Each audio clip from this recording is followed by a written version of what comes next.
Aos poucos vamos ouvindo aqui os candidatos a prefeito, candidatos a candidatos, porque eles pretendem ser e tudo, mas não foram oficializados ainda. Isso vai demorar um pouco mais, se eu não me engano agora é setembro, algo assim, dada a prorrogação das eleições. Mas eles continuam dizendo, eu quero ser candidato. Muitos até falam, mas não sinalizam efetivamente isso. Eu quero pedir desculpas a um ou outro caso em que o cidadão fala, mas ou os cidadãos, ou quem quer que seja aí. Porque política também, às vezes, você joga em cima para pegar embaixo, você fala uma coisa para disputar outra depois. Enquanto você estava dizendo que você ia ser uma coisa, você ganha a projeção e depois engorda, às vezes, a tua campanha para um cargo mais abaixo, ou vice-versa. Política tem tudo isso. Agora, em Matão, aqueles que dizem que vão ser candidatos e sinalizam efetivamente, aí nós estamos ouvindo devagarinho a todos eles. E quem sinalizou nos últimos tempos, não só porque disse que ia ser candidato, mas também porque sinalizou ao deixar o cargo que tinha de presidente da Associação Comercial para poder disputar a eleição, é o Fernando Mendes, até então presidente da Associação Comercial, com quem eu vou falar agora, e que diz que está firme aí no seu propósito de ser candidato a candidato por enquanto, mas depois, se tudo correr bem aí, conforme o calendário eleitoral, ser candidato a prefeito. Bom dia, Fernando Mendes. Bom dia, Daércio. Bom dia a todos os ouvintes da Rádio Saudades. Um prazer estar aqui com vocês mais uma Tá vez. correta a análise nossa, né, Fernando? Porque se cada um que falar só, da boca para fora, eu vou, a gente fica um pouco reticente. Agora, quando o cara fala, eu vou, e toma iniciativas que levam a acreditar efetivamente que vai, foi teu caso, aí a situação Acho já importante. tá mais clara, né? A situação fica mais clara, e é teu caso. Agora, você, Exatamente. totalmente jovem, quer dizer, eu sempre fui da ideia de que é preciso, aos poucos, ir criando novas lideranças, porque a vida não vai acabar.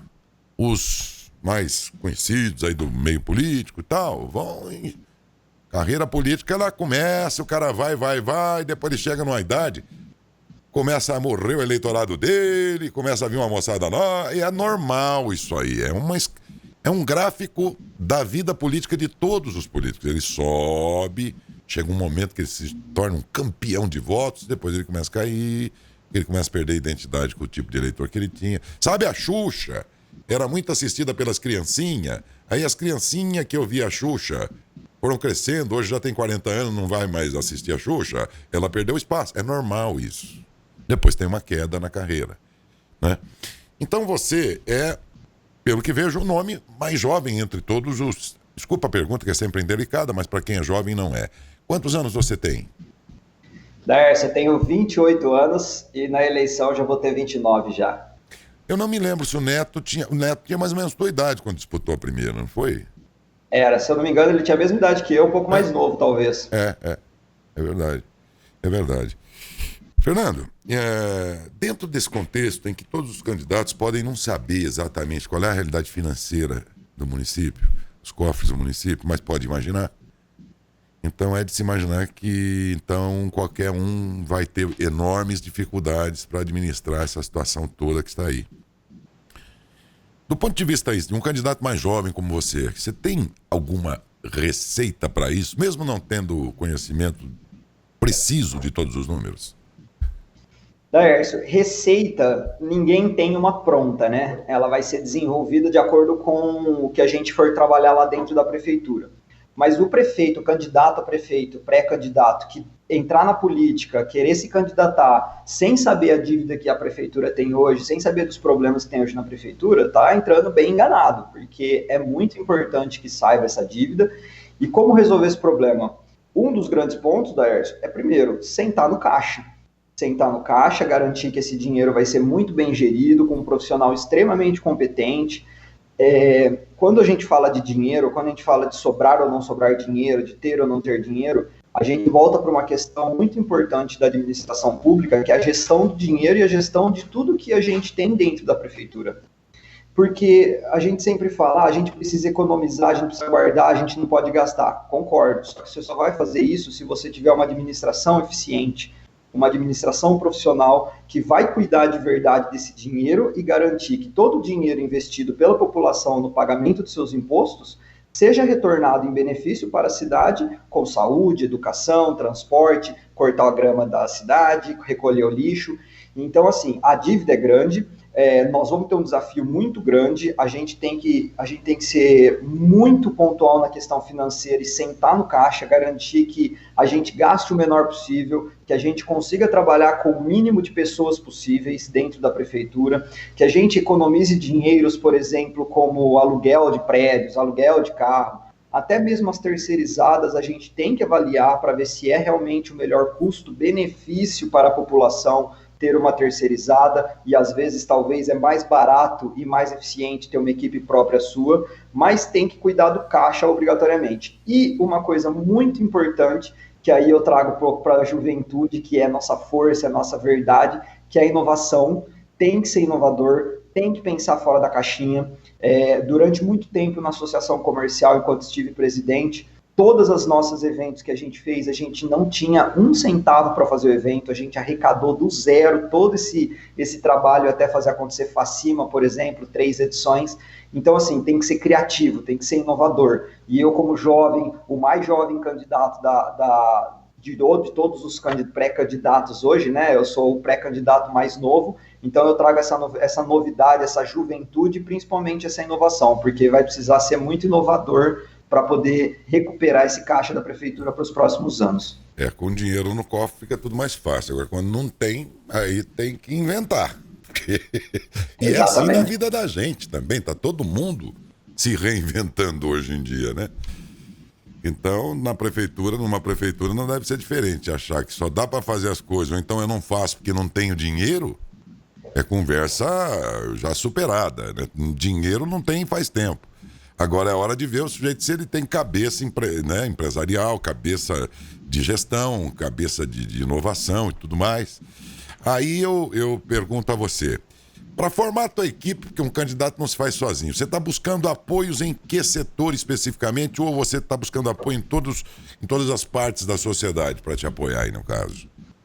Daércio, nós estamos conversando com todo mundo. Esse projeto que nós estamos desenvolvendo hoje, eu ouço todos os seus muitos programas, quase todos os programas, e ouço também as entrevistas dos candidatos que dizem estar vendo, vamos conversar, a gente está montando um projeto, a gente está fazendo.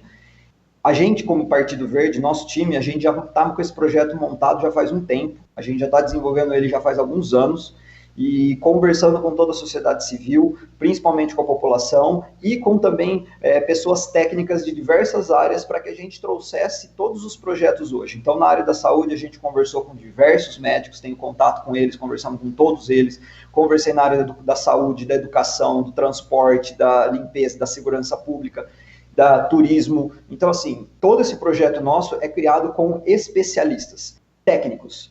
Nós não estamos fazendo essa política, nós não estamos fazendo esse trabalho por politicagem, que, na minha opinião, é o grande problema da política de hoje. A politicagem, a troca de favores, a troca de serviços, a promessa. Então, isso a gente não vai prometer para ninguém. A gente não vai prometer cargo, a gente não vai prometer trocas, benefícios particulares. O nosso negócio é em prol do nosso povo, nós vamos trabalhar sério, com profissionalismo na prefeitura e, como você perguntou, com pessoas técnicas. Nós queremos encargos de diretores, encargos de secretário, técnicos que saibam o que estão fazendo. Não pessoas a esmo que simplesmente fazem parte de um partido ou de outro e estão ali por causa do grupo. Não. A gente vai ter pessoas técnicas. Então, todo esse projeto nosso foi pensado com pessoas experientes, que conhecem da área e pensam sempre no melhor da cidade. Então, a gente juntou tudo isso para trazer esse projeto que nós temos hoje. Para muitos, a leitura da campanha que se avizinha é mais ou menos a seguinte. O Adalto Scardoelli, ex-prefeito, não anunciou sua candidatura oficialmente ainda. E para alguns candidatos, possíveis futuros adversários, diz, olha, não sei não se ele vai, se não vai. Ele próprio, inclusive, não confirmou se vai mesmo ou não, embora em alguns momentos pareça que sim, enfim. E já ouvi de alguns pré-candidatos a seguinte afirmação. Se o Adalto não for, eu sou pré-candidato. Se o Adalto entrar, eu tô fora. Como quer dizer? Muitas candidaturas poderão pensar, aí já não dá porque efetivamente ele tem uma posição bem mais privilegiada, o que não concede a ele a vitória antecipada, por favor. Nada disso. O jogo é para ser jogado, como se diz, né? Lambari para ser pescado, acho que é isso que eles falam no futebol, né? Mas a minha pergunta é a seguinte: na eventualidade de o Adalto confirmar a candidatura, você se manteria candidato? Ô, Daércio, eu até falo que se fosse para eu entrar para perder, eu nem entrava, né? Então, assim, eu não tenho problema nenhum com a vinda do Adalto, eu acho extremamente importante, é mais uma opção. O Adalto é uma pessoa muito conhecida em Matão, tem gente que fala que até brinca que ele é o Lula de Matão, né? Então, ele tem os pontos positivos e tem os pontos negativos. Exatamente por esse comparativo, pelo partido. Então, assim, eu gosto, não tenho problema nenhum, nem com ele, nem com nenhum candidato. Converso com todos, tenho uma amizade muito grande com todos têm um diálogo muito bom, porque eu tenho um histórico de família, de tudo na política, então tenho esse contato muito grande com eles. Mas, assim, sem problema nenhum, minha pré-candidatura continua, o PV tem uma proposta, tem uma ideia, e acima de uma pessoa a gente tem um projeto para Matão, que a gente não pensa na pessoa e sim no projeto. Então, tanto faz que venha, acho importante, salutar, porque é mais gente concorrendo, e na urna a gente vê o que vai acontecer. Tudo bem. Fernando, você falou aí de família, e aí a pergunta é inevitável. Se eu não fizer essa pergunta, as pessoas que te conhecem, que conhecem teu pai, vão dizer, pô, esse repórter aí é ruim de serviço, hein? Então vai ficar até mal para mim. Eu tenho que te fazer a seguinte pergunta. Teu pai continua se afirmando candidato também. E daí a minha pergunta é, se isso continuar assim, vocês não estariam dividindo um mesmo perfil de eleitor? De maneira nenhuma, Daércio. Como eu queria ter dito no começo, que eu acabei nem falando, eu sou uma nova geração da política, Daércio. A gente vem aqui, nós como partido, nosso partido, a gente vem completamente diferente de tudo isso que acontece hoje.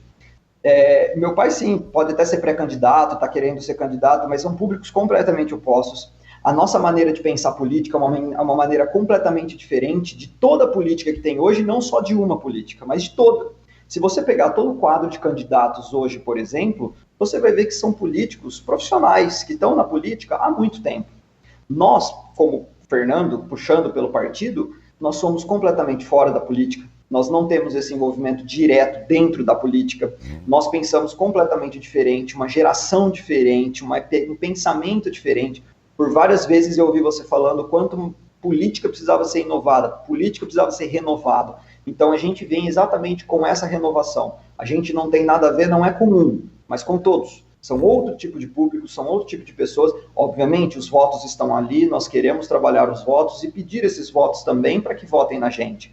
Só que a gente sabe que a maneira de fazer política, a maneira de pensar, o discurso, o projeto, são projetos completamente diferentes, que seguem completamente fora da risca. Então, assim, eu vejo que são dois ideais diferentes, com duas propostas diferentes, e que a população vai ter a possibilidade de escolher e votar na melhor, não só em duas, né, mas em 5, 6, 7, que seja quantos candidatos vierem.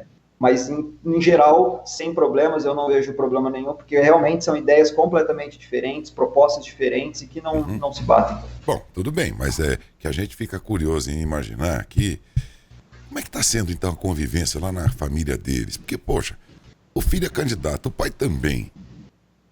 Então seriam candidaturas diferentes. Amanhã, durante a campanha, pode polarizar o negócio, e aí pai e filho... Mas antes disso, como é que está nesse momento a intimidade da família aí, tendo dois candidatos? Tua mãe, por exemplo, eu fico pensando, bom, eu não tenho dúvida de que ela optaria pelo filho, naturalmente, por uma questão absolutamente natural. Mas digo, outros parentes e amigos, como é que esse povo, como é que eles estão convivendo lá, pai e filho? Como é que está hoje aí vocês dois? Ô, Daércio, eu nem gosto de falar muito, porque senão a gente tem que chamar a Márcia Goldschmidt para fazer o caso de família, né? Mas meus pais são separados faz tempo já, desde meus 15 anos meus pais não são separados, né? A gente não mora junto. Hoje eu não moro nem com a minha mãe, nem com meu pai. Então, assim, a gente tem nossos contatos como pai e filho, mas politicamente, cara, é uma coisa que a gente conversa bastante assim, Darcy. Existem 3 coisas no mundo que você não conversa com ninguém, né? Que é futebol, política e religião, certo? No futebol, meu pai é santista, eu sou palmeirense. Na religião, meu pai é evangélico, eu sou católico. Na política, muito difícil que a gente pense da mesma maneira. Então, assim, essas coisas a gente nem discute muito dentro de casa. Já discutimos, já tivemos muitas discussões, e aí, exatamente por ser um pensamento contrário, pensamento diferente, a gente preferiu não falar sobre isso, tanto que A gente nem se conversou sobre, eu não falei, eu não sabia que ele ia se candidatar a prefeito, fiquei sabendo pela boca de outras pessoas. Então, pra você ver que a gente nem fala sobre esses assuntos, Nem porque foi realmente discutido. são ideias divergentes, né? Mas houve algum momento lá em que, por alguma razão que não me vem ao caso aqui, mas o fato é que algumas manifestações aí, por exemplo, do teu pai, em relação à possibilidade de você ser candidato, ele disse, é muito novo, enfim. Não que ele tenha completamente desqualificado, né? Mas não, ele achou que você é muito novo, então isso aí não.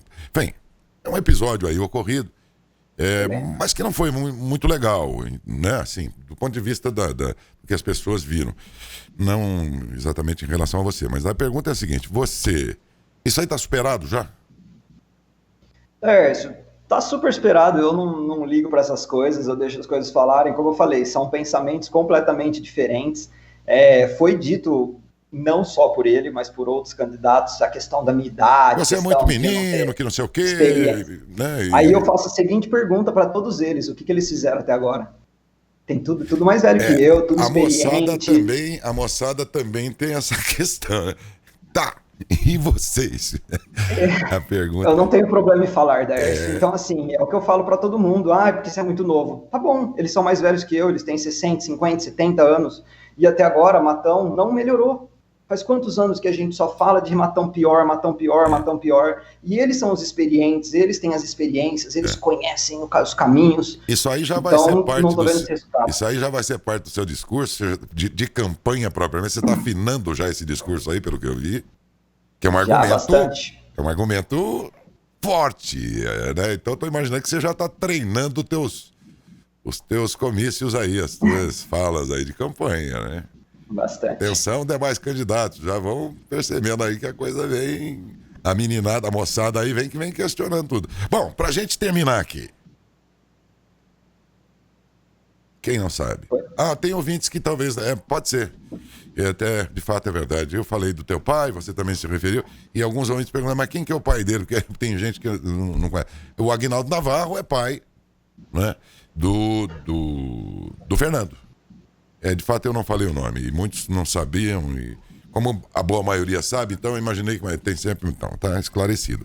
Só para complementar, é importante eu decifrar uma coisa. Eu falei também que eu era muito da política, né? Porque na minha família eu tenho política dos dois lados. Eu tenho meu pai, que é vereador de Matão, que entrou na política, e tenho meu tio-avô, que já foi vice-prefeito, que é o Laércio. Tive o Zé Gordo, que também foi vice-prefeito, e o mais conhecido de todos, que é o Laertão, Laerte José Taralo Mendes, que é meu avô, que foi prefeito de Matão, considerado o maior prefeito de Matão. Então, assim, eu tenho referência dos dois lados e sei muito bem escolher e ver quais opções eu quero seguir. Muito bem. A última pergunta que eu vou te fazer é a seguinte, presta atenção, Fernando. Vamos imaginar que faltam 3 dias para a eleição. E é o último dia de propaganda eleitoral gratuita. E a TV, não sei se vamos fazer, eu estou só simulando aqui, seria bom que fizéssemos, mas aí a TVM e a Rádio Saudades prepararam um debate para o último dia. Lá estão todos os candidatos, todos. O Tadeu Jimenez, o Adalto, o Rui Pinotti, me ajuda aí, o Sandro Trenche, quem mais? Sônia Moura. A Sônia Moura. Falta alguém desses anunciados?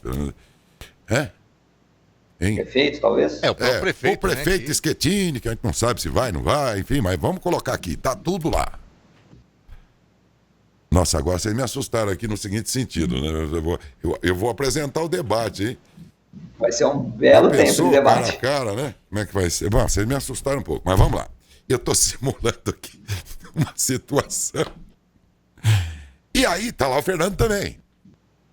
Aí, eu vou te fazer a última pergunta, que você vai ter 1 minuto, sem réplica, sem tréplica e tal, para convencer o eleitorado de que você, Fernando, é melhor que os outros. Você diria o que nesse minuto? Daércio, é o seguinte, Matão, nós como munícipes estamos cansados de pagar nossos impostos e não ter nosso retorno de volta, exatamente por conta de uma política velha, uma política antiga, que trabalha à base de troca, que trabalha em base de benefício, e nós como uma nova juventude, nós como sendo os novos em Matão, uma nova vertente fora da política, nós não estamos no meio da política, nós queremos profissionalizar a prefeitura, nós queremos que a prefeitura, cada serviço que a prefeitura sirva, traga retorno efetivo para a população. É um absurdo a gente estar discutindo em Matão hoje que a gente vai colocar médico em posto de saúde, que a gente vai cortar grama, que a gente vai recolher lixo, que a gente está discutindo o mínimo, e isso é um absurdo. O mínimo já deveria está sendo feito, está sendo dado para a população. Então, o que falta? O problema disso não acontecer é porque não tem profissionalismo. A gente precisa profissionalizar a prefeitura, a gente precisa de alguém que vai tratar aquela prefeitura da maneira correta, que vai cuidar bem dos cargos de carreira, que vai incentivá-los, que vai garantir que cada serviço essencial está sendo cumprido, vai garantir que cada terceirizada vai entregar o resultado para a cidade. A prefeitura vai ser protagonista, nós teremos a prefeitura na mão e faremos as coisas acontecerem de verdade, sem demagogia e sem politicagem. Bip, deu um minuto. E só acrescentar o Ivan Serigato entre os candidatos. Rapaz, se for todo mundo, vai dar uns 10. Acho que até agora 9. E é importante também, já que estamos aqui, colocá-lo também na lista dos políticos antigos de carreira, porque não sai fora da mesma linha. Bom, mas é jovem também, né? E ainda que tenha feito um dia parte de governo e tal, é claro que aí nesse caso, também ele, como você, seriam aí sim os mandatários, né? E aí talvez fosse muito mais pela tua cabeça do que seguindo uma... eu vejo assim, pelo menos. Eu acho o seguinte, dentro desse universo nós temos todas as idades e todos os tipos de perfis aí, né? Dos mais diferentes. Você tem uma característica muito particular. E é essa aí que, pelo jeito, você está bem afinadinho já para tentar vender aí para o seu eleitorado e tal. O Ivan vem com aquele discurso dizendo, olha, que caminha mais ou menos em algo parecido, de tornar as coisas muito mais técnicas e descomplicadas e tal, enfim. Porque também ele é um técnico, né, um profissional. O Sandro Trench vem dentro da sua especialidade aí, tem um cara que tem uma história enorme dentro do seu serviço público, tem um know-how muito bom. O Rui Pinotti vem com um conhecimento econômico muito importante e tudo mais. Cada um tem uma característica. O Adalto vem com toda a sua história, né? Eu preciso dizer, o Tadeu vem dizendo, olha, fiz tantas coisas lá e tal, e agora eu quero reeditar isso aí nesses tempos mais modernos. Cada um tá vindo com um discurso aí. O que a gente quer com isso? Não sugerir a nenhum ouvinte esse ou aquele. Até porque nenhum é candidato ainda oficialmente, vamos falar, né? Sim. Né? Faz sentido. Mas desculpe. A gente quer que o eleitor não deixe para a véspera, para escolher um candidato no Mamãe Banu bater nesse daqui. Aqueles que são eleitores, vai ouvindo. Você ouviu o Fernando hoje, vai ouvindo os outros. É provável que vai trazer teu pai aqui também proximamente. Bem, nós vamos trazendo todos eles. Isso não vai determinar ainda o voto das pessoas. Mas é que as pessoas precisam conhecer desde já, para não chegar aquela coisa vergonhosa de muita gente, na hora que tá na frente da urna, mamãe manda bater nesse daqui. Não pode. O voto é importante demais pra você fazer isso. Né? Então... É muito importante, né, Daertes? Porque esse voto espontâneo de última hora, ele não traz um resultado efetivo para a cidade. Claro. As pessoas precisam construir, as pessoas precisam saber quem estão votando, saber as propostas, cobrar depois. Então é muito importante. Isso não se dá na véspera. Então pode ser que alguns pré-candidatos hoje não sejam candidatos amanhã, tudo bem. Mas muitos serão. E aí você desde já vai conhecendo cada um deles. Estamos concedendo esse espaço aqui para todos eles. Ainda alguns que não foram, devagar vai, que nós temos tempo para isso ainda. E a ordem que eles estão sendo chamados não é uma ordem de preferência nem nada. É à medida que eles próprios foram deixando firmes seus propósitos, a gente veio trazendo. Só por isso. Fernando, foi um grande prazer falar com você. Não sei se você vai ganhar ou não, mas enfim, acho que o processo eleitoral ganha com essa moçada também dentro dele. E aí quem decide soberanamente é o eleitor. Um grande abraço a você e um bom dia. Obrigado, Daércio. Obrigado a todos os ouvintes. É um prazer estar aqui. E vamos para cima que a Onda Verde chegou. O que é isso? É a nossa onda do Partido Verde. Chegou. Ah, sim. Ele é do Partido Verde. Falei, mas será que é os parmeirenses? Vamos... Eu estava falando agora um pouco de futebol aqui. Então, mais uma vez, obrigado e um abração, Fernando. Obrigado, Daércio. Um grande abraço para você, meu querido.